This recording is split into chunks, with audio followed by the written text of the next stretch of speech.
Maza qilaman yopilishiga. Hammaga assalomu alaykum va rahmatullohi va barakatuh. Qadrdonlar, topilishi juda ham qiyin bo'lgan, sotuvda kam bo'lgan Toyota Prado 250 talik gibrid. Oldi ko'rinishlarni bir ko'rsatib o'tib keting. Qadrdonlar, bu premium komplektatsiya bo'ladi. Bilasizlar, 1958 da ham gibrid motorligimiz bor. Uni farasi dumaloq bo'ladi, Defenderga o'xshagan. Buni farasini o'zbekcha qilib biz Rolls-Royce fara deb qo'yib olganmiz, oson bo'lishi uchun. Hop, bu kamera, past qismida kamera 360 kameralari bor. Oldi qismida Toyota radar. Keling, motor haqida ozgina ma'lumot berib o'tib ketamiz. Bu 2.4 turbo gibrid motor bo'ladi.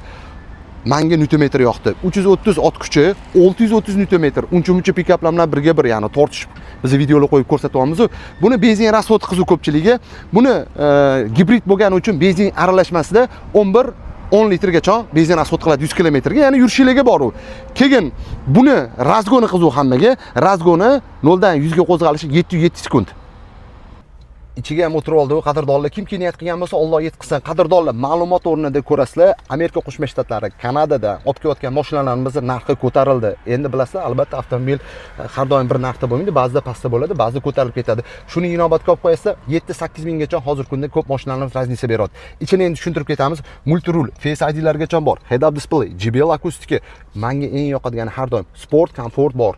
Endi bitta ko'rsatib ketasiz off-road choq ukalarimizga. Val blok bo'ladi, stabilizator blok bo'ladi, orqa differensial blok bo'ladi. Eng kerakli bo'lgan mana SUV, ya'ni Jeep mashinalariga kerakli bo'lgan mana shu 3 ta narsa rol o'ynaydi. Avtomat korobkada, korobkamiz ham 8 pog'onali bo'ladi. Bitta lyukini ham ko'rsatib o'tib keting. Qadrdonlar, bu 5 o'rindiqli bo'ladi. Bitta ko'rsatib keting.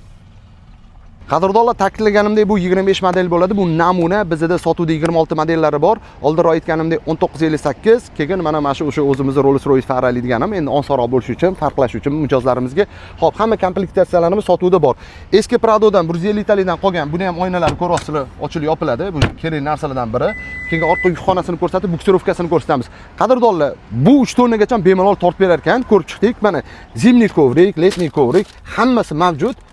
Yana shu video ostida kerakli bo'lgan ma'lumotlarni yozib qoldiramiz. O'q-ukalarimiz Toyota Prado 250 talik gibrid so'ragan o'q-ukalarimizga ulashib qo'yasizlar. Sotuvda bor bizda.